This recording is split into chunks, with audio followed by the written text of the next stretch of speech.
नमस्कार, आप देख रहे हैं एसटीएन का खास कार्यक्रम खबर जरा हटके। मैं हूं नेहा। खबर जरा हटके में हम आज आपको दिखाते हैं कोटा रावत भाटा रोड पर नया गांव स्थित पटवार ट्रेनिंग सेंटर के भवन के हालात।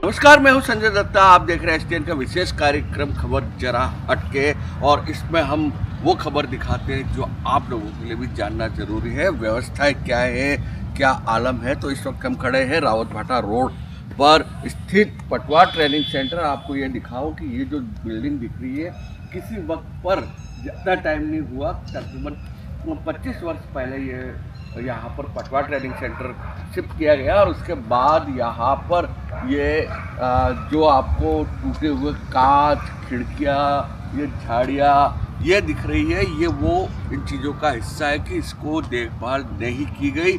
यह जहाँ मैं खड़ा हूँ ये हॉस्टल है, और उसके बाद आगे प्रशासनिक भवन है, और उसके आगे जो स्टाफ क्वार्टर्स है वो है। हम कमोबेश सबकी हालत यही है, सब टूट फूट हो रही है, जर्जर हो रही है। यहाँ के अधिकारी कर्मचारी का कहना है कि लगातार हम विभाग को लिख के दे रहे हैं। अब जाकर प्रशासनिक भवन के निर्माण के लिए, रिपेयर के लिए 48 लाख का बजट आया है, मगर जो ये हॉस्टल है यहाँ पर वो पटवार ट्रेनिंग के लिए जो स्टूडेंट आते हैं वो रहते हैं, वो ये पूरी तरह से खराब स्थिति में है। खिड़कियाँ टूट रही है, गंदगी का आलम है, व्यवस्थाएं नहीं है। तो इसको देखकर लगता है कि कहीं न कहीं यहाँ पर जो व्यवस्था होनी चाहिए वो पूरी तरह से जर्जर हो चुकी है। और बात करें तो इसके ठीक जो बाउंड्री है, तो पास की जो बस्ती है वहाँ के लोगों ने यहाँ की बाउंड्री को तोड़ के जर्जर कर दिया। अंदर तक प्रवेश है, असामाजिक तत्वों का जमावड़ा रहता है। यहाँ पर सुरक्षा गार्ड एक ही है, और इसके अलावा 4th क्लास के 2 पद थे। एक 5 वर्ष पूर्व रिटायर्ड होगा और एक अभी जुलाई में रिटायर्ड हो गए। तो कुल मिलाकर कहा जाए, व्यवस्था सुधारने के लिए जिनका सहयोग लिया जा सकता वो ही नहीं है। एक गार्ड है रात के लिए, यहाँ की खिड़कियाँ तोड़ के ले जाते हैं असामाजिक तत्व, और नल वगैरह उखाड़ के ले जाते हैं। इनको मलाल है, यहाँ पर जो कार्य कर रहे हैं उनको मलाल ये है कि यहाँ की अगर व्यवस्था नहीं सुधरी तो आने वाले टाइम पर यहाँ पूरी तरह से खंडर की स्थिति हो जाएगी। तो आप रहते हैं तो किस परिस्थितियों का सामना करना पड़ता है? यहाँ पर सर सुबह सुबह यहाँ जो कच्ची बस्ती के लोग रहते हैं ये शौच के लिए आ जाते हैं सर, और बिल्कुल परिसर के पास ही आके सर शौच करते हैं। और इनसे कुछ बोले भी तो सर उल्टा जवाब देते हैं, गालियाँ निकाल देते हैं सर। और उसके रिगार्डिंग क्या है, दिन में हमारे पास कोई डे गार्ड है नहीं है, तो कोई कुछ भी नहीं है, और बाउंड्री टूटी हुई है तो भी लोग आ ही जाते हैं, फिर शाम को भी आ जाते हैं सर। और रात कभी कभी तो सर ये जैसे छुट्टियाँ होती है तो उसमें चोरी भी करके ले जाते हैं, खिड़कियाँ वगैरह तोड़ देते हैं, कांच में पत्थर फोड़ देते हैं सर। चारों तरफ सर बहुत परेशान कर रखा है इन लोगों ने। और ये बाउंड्री तोड़ी हुई है तो इसमें अपनी गाय भैंसे भी छोड़ देते हैं सर कभी कभी। तो उनको भी निकालने की बोलते हैं, तो बोलते हैं कि इसकी बाउंड्री करा लो फिर करेंगे। इस तरीके से व्यवहार करते हैं सर। नाम बताइए। सीताराम प्रजापति, कनिष्ठ सहायक, पटवार ट्रेनिंग सेंटर, कोटा। क्या आलम है यहाँ पर? पानी भी नहीं आता है पटवार ट्रेनिंग घर में। गर्मी का दिन आने वाला है, एक सीजन निकल गया, तो क्या व्यवस्था है बैठाते हैं आप? सर वैसे देखा जाए तो पटवार ट्रेनिंग सेंटर जो है ये 32 बीघा करीब कैंपस में फैला हुआ है। और पिछले साल लगभग मार्च में यहाँ ट्यूबवेल ख़राब हो गई थी, तो ट्यूबवेल के लिए हमने RRTI को निवेदन किया भाई नई मोटर दे दें, क्योंकि पुरानी मोटर ख़राब हो गई और मरम्मत योग्य नहीं थी। परंतु वहाँ से हमें मैसेज मिला कि हमने आपका बजट सेंक्शन कर दिया और उसमें ट्यूबवेल लगेगी। परंतु ये 6-7-8 महीने होने के बाद भी अभी तक नई ट्यूबवेल की स्थिति है कि नई ट्यूबवेल का पॉइंट निर्धारित नहीं हुआ कि कहाँ लगानी है। तो हमारा PWD से बार बार निवेदन कर रहे हैं कि भाई आप नई ट्यूबवेल लगा दो तो यहाँ पानी की व्यवस्था आ जाए। और आगामी कुछ ही दिनों में पटवा ट्रेनिंग का जो बैच है वो आने वाला है। ऐसी कंडीशन में हम उनका कैसे मैनेजमेंट कर पाएंगे, ये हमारे लिए एक दुविधा का विषय है। प्रशासन को बताया।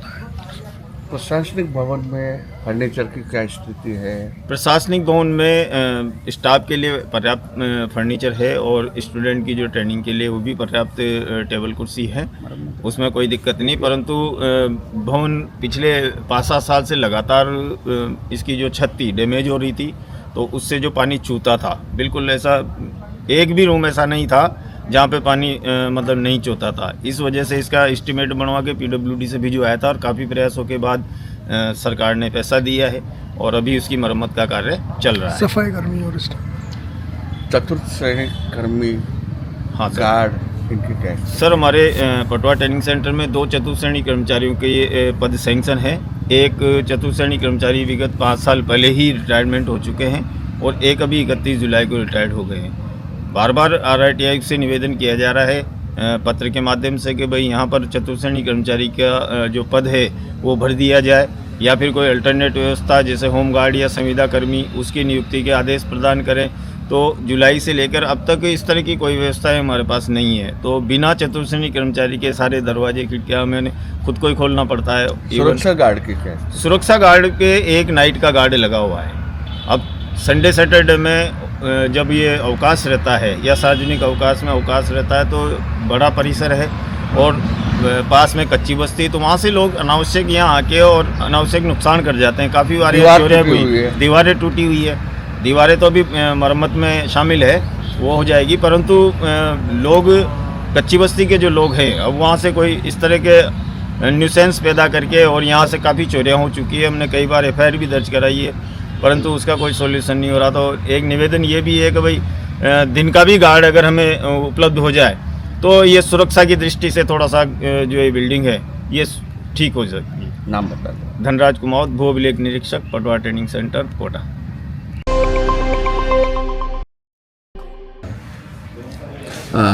पटवा ट्रेनिंग सेंटर जब 2000 में शुरू हुआ था, बिल्डिंग अच्छी थी, एक उम्मीद थी कि कोटा के जर्जर जो गढ़ के अंदर चला करता था कुछ सालों तक अच्छा रहा, अब इसकी हालत ख़राब होती जाती है। आप लोगों ने कितना प्रयास किया इसके लिए और क्या क्या हालत ख़राब है? अब साहब इसमें क्या कि जो बिल्डिंगें हैं उनमें भी पानी लग करके सारा ख़राब हो गया।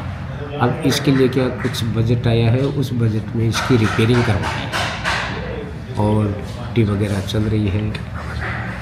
इसका रिपेयरिंग का कितना बजट आया है? बजट इसका 48 लाख रुपए है। 48 लाख पूरे पटवा ट्रेनिंग सेंटर का है, जिसमें क्वार्टर है, हॉस्टल है, इन सब का मिला के है या? हॉस्टल का नहीं आया सर। और क्वार्टर का? इन क्वार्टरों का और इस बिल्डिंग का ही है।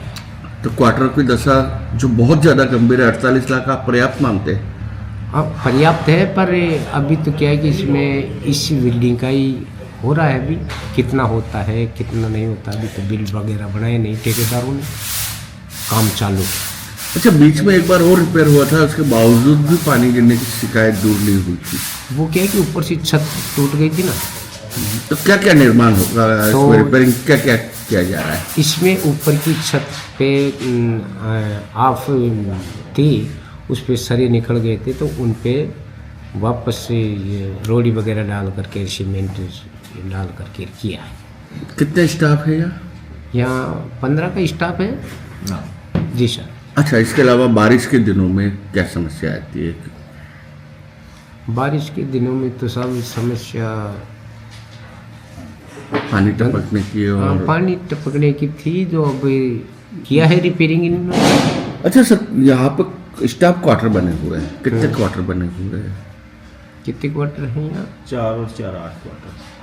8 क्वार्टर बने हुए, कोई नहीं रहता है? कोई नहीं रहता, जर्जर हो गया है। जर्जर हो तो उसका भी बजट आया है इसी में? नहीं, उसका बजट नहीं है। आपने कहा ना 48 लाख में? इस चीज का है, जो प्रशासनिक भवन का बजट आया है इसका ही। ठीक है। अच्छा, हॉस्टल में कितने बच्चे एडमिशन लेते हैं? उसके बाद अभी तक तो साहब एडमिशन लेने 79 है, 79 की चिट्ठियाँ। सत्र शुरू होने वाला है? हाँ, तो बच्चे ये हॉस्टल की जो दशा है उसमें कैसे रह पाते हैं? अभी तो क्या है कि उनकी सफाई वगैरह करवा रहे हैं और लाइटिंग वगैरह जो हटा दी गई है उनमें लाइटिंग भी करवाएंगे। तो उसको रिपेयर कराने के लिए आपने वो तो क्या है कि जो इसमें जो कुछ बचेगा तो बचेगा उसको उसमें लगेगा। नाम बता दें आपका। रामचंद्र मीना, तहसीलदार PTS कोटा। तो ये था हमारा विशेष कार्यक्रम खबर जरा हटके। अगले कार्यक्रम में आपसे फिर मुलाकात होगी। इजाजत दीजिए संजय दत्ता को। नमस्कार। ये था हमारा आज का खास कार्यक्रम खबर जरा हटके। आने वाले कार्यक्रमों में इसी तरह की खबरों से रूबरू रहने के लिए देखते रहिए STN टुडे। नमस्कार।